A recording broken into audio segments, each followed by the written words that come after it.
Bismillahirrahmanirrahim. Assalamualaikum warahmatullahi wabarakatuh diucapkan kepada pensyarah penilai saya iaitu Dr. Nur Hijrah binti Zakaria, juga kepada kedua-dua panel penilai saya iaitu Encik Mansur bin Abdul Rahman serta Dr. Rosli bin Abdul Rahman. Saya, Nur Khairul Bariah binti Muhammad Fauzi, PI SMP Sejarah Ambilan Jun 2016 akan membentangkan kajian saya yang bertajuk Teknik Penyoalan Sokratik Guru Sejarah dalam Pengajaran dan Pembelajaran, satu kajian kes. Baiklah, saya nyatakan sedikit latar belakang kajian saya. Menurut Saidah Siraj dan Muhammad Sani Ibrahim 2012, proses pengajaran dan pembelajaran yang berkesan akan mengasah pemikiran analitikal, kritikal dan kreatif bagi membentuk individu yang dapat menyesuaikan diri dengan perubahan persekitaran selaras dengan hala tuju sistem pendidikan negara. Seterusnya, menurut Muhammad Suhaimi 2012, ciri pengajaran dan penyampaian guru yang berkesan adalah merangkumi kejelasan dan ketepatan berbahasa, penyoalan, rangsangan, maklum balas, rumusan dan penilaian. Kaedah Sokratis diperkenalkan oleh Sokrates sekitar tahun 300 sehingga 470 sebelum Masihi. Aspek yang paling ditekankan adalah mendorong pelajar berfikir untuk membina konstruk dalam mempelajari sesuatu. Apabila pelajar kerap berfikir, secara tidak langsung akan menjadikannya bersifat inquiry atau dengan lebih jelas lagi ialah sifat ingin tahu yang tinggi. Pernyataan ini saya petik daripada penulisan Tikvia 2010. Terusnya ialah penyataan masalah. Yang pertama, penggunaan penyoalan guru hanya berkisar pada aras konektif rendah atau sederhana sahaja menurut Seman 2005. Dalam kajian penulisan dilaksanakan oleh Nazrul Haizah 2003 pula, menunjukkan bahawa pelajar kurang menanyakan soalan. Yang ketiga, pengaplikasian kemahiran berfikir melalui kaedah penyoalan guru semasa pengajaran dan pembelajaran adalah kurang menurut Muhandan 2002. Menurut Faith Lam 2011, menyatakan bahawa proses konektif pelajar dapat ditingkatkan apabila menggunakan kaedah Sokratik sebagai pendekatan pengajaran dalam mengkonsepsi, mengorganisasi pengetahuan mereka dan menggalakkan pemikiran aras tinggi. Oleh itu, kajian ini dilaksanakan bertujuan untuk meneroka teknik penyoalan Sokratik guru mata pelajaran sejarah dalam mengasah kemahiran berfikir pelajar serta memberi kesedaran kepada para guru untuk mengambil cakna akan kepentingan penyoalan dalam bilik darjah. Seterusnya bergerak pula kepada objektif dan persoalan kajian. Yang pertama, mengenal pasti teknik penyoalan Sokratik yang digunakan oleh guru sejarah dalam pengajaran dan pembelajaran.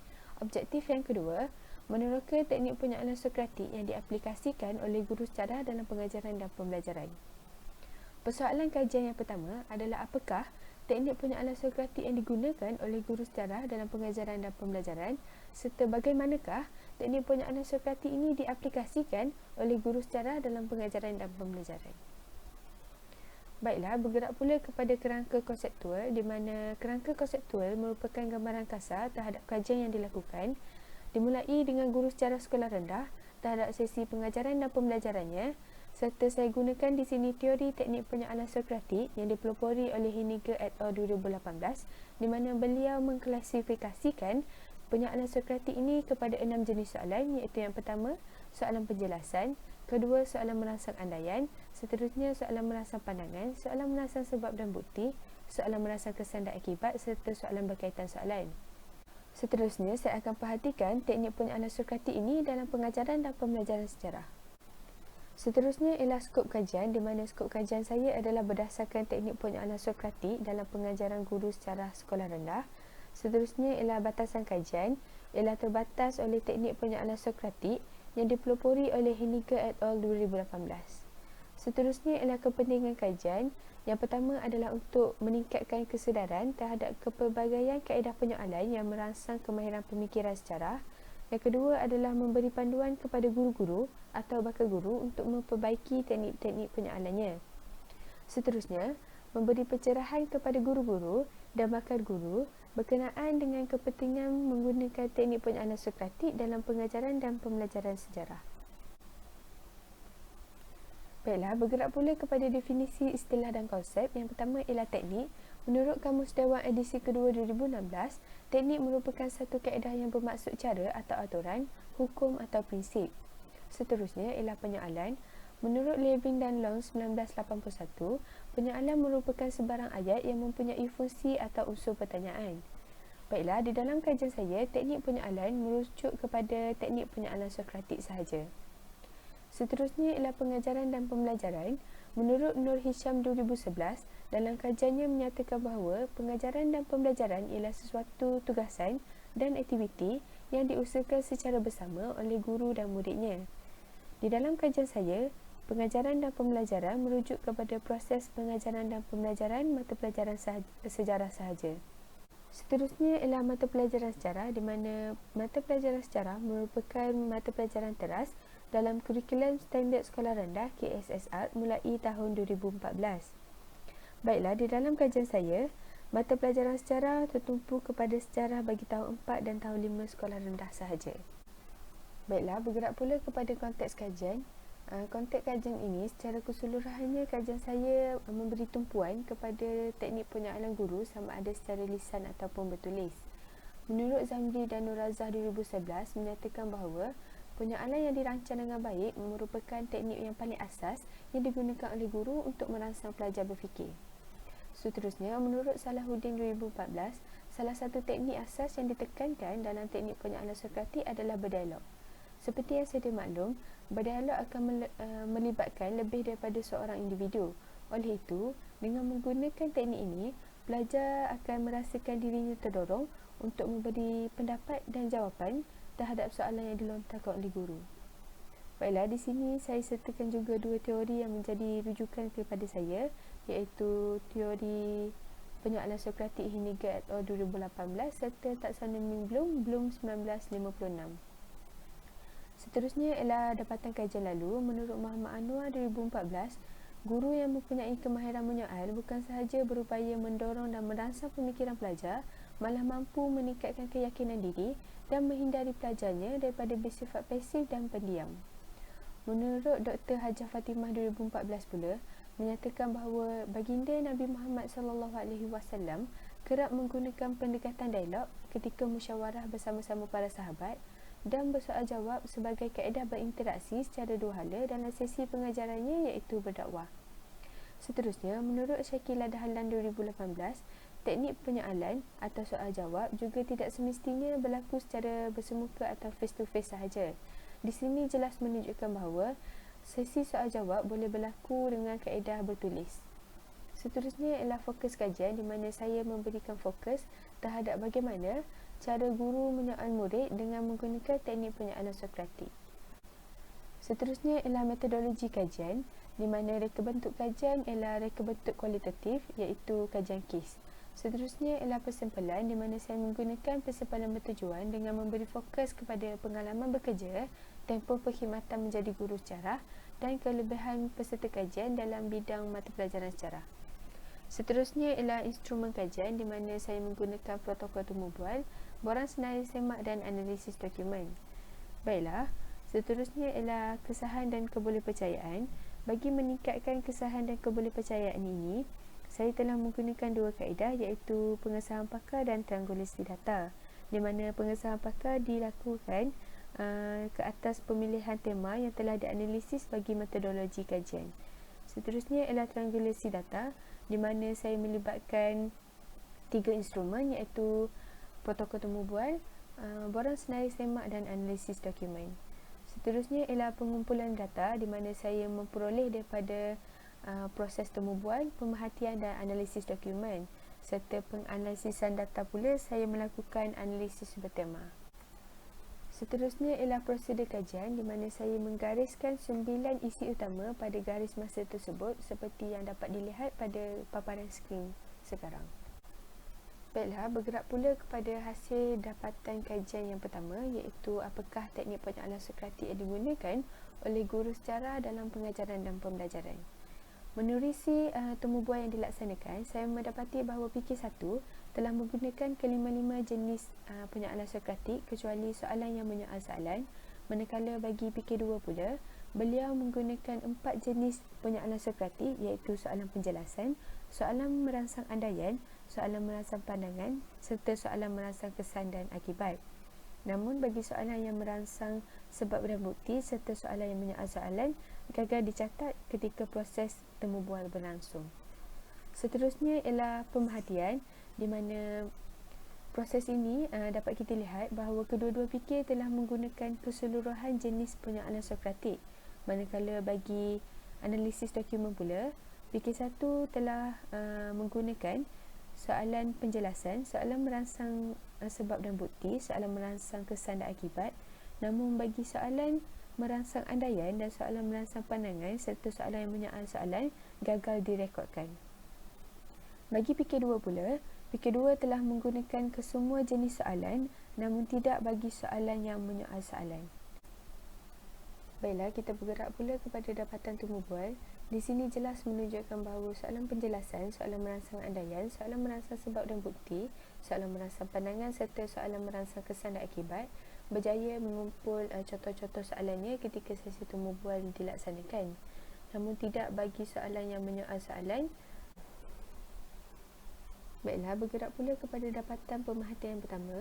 Di sini jelas menunjukkan bahawa soalan penjelasan mengumpul kekerapan yang tertinggi iaitu 10 soalan di mana 6 daripada fikir 1 dan 4 daripada fikir 2.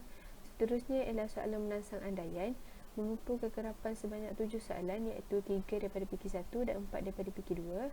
Seterusnya ialah soalan merangsang sebab dan bukti iaitu 8 soalan di mana 4 daripada fikir 1 dan 4 daripada fikir 2.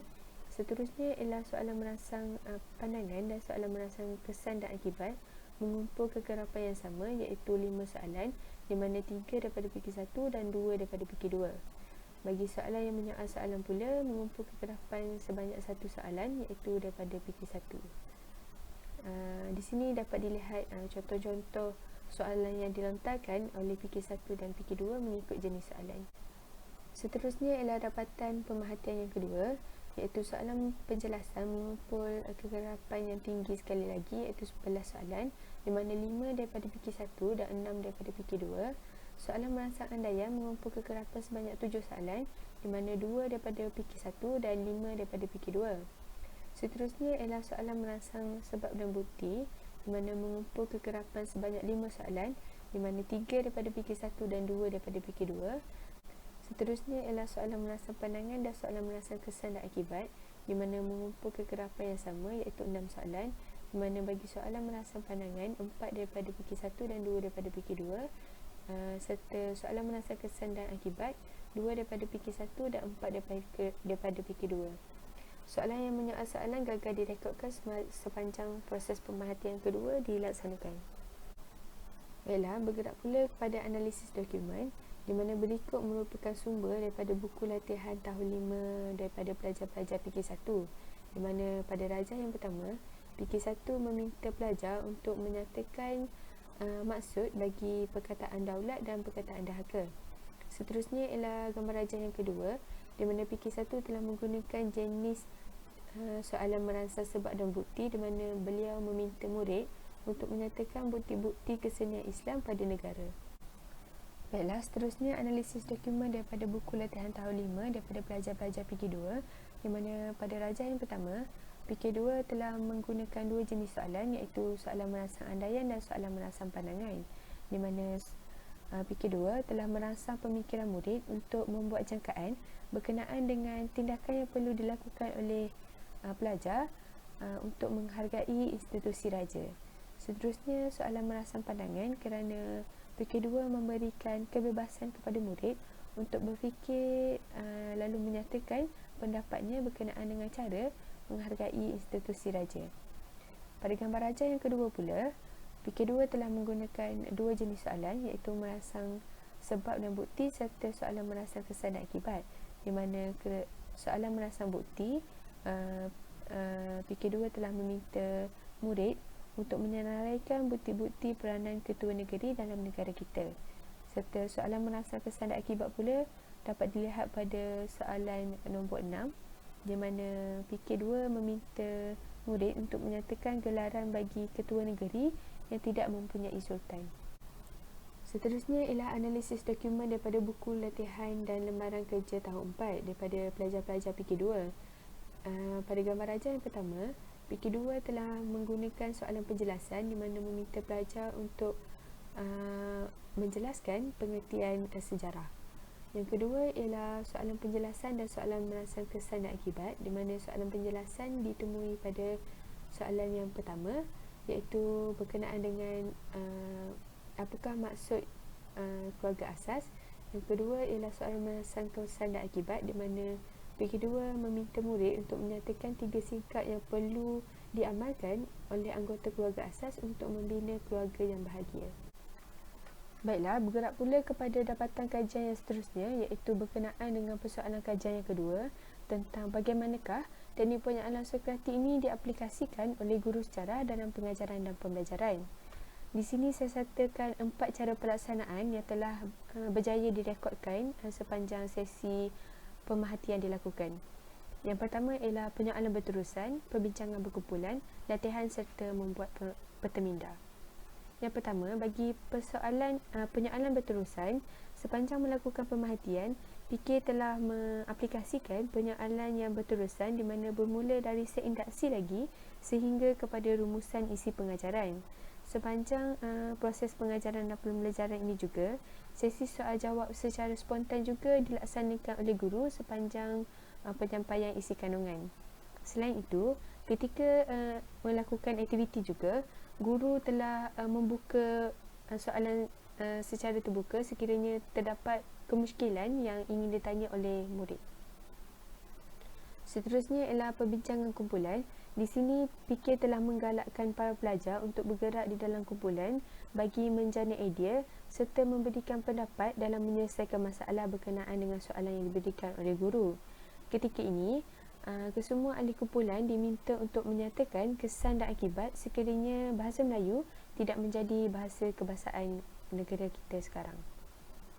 Baiklah, seterusnya adalah aktiviti pembelajaran di mana antara pendekatan yang digunakan oleh peserta kajian untuk mengaplikasikan teknik penyalaan Sokratik ini adalah dengan membuat peta minda bagi menggalakkan murid untuk berfikir serta bersajak berkenaan dengan tajuk bahasa Melayu warisan kita, dan sesi soal jawab berlaku di mana peserta kajian telah meminta murid untuk menjelaskan isi penting yang ingin disampaikan melalui sajak tersebut.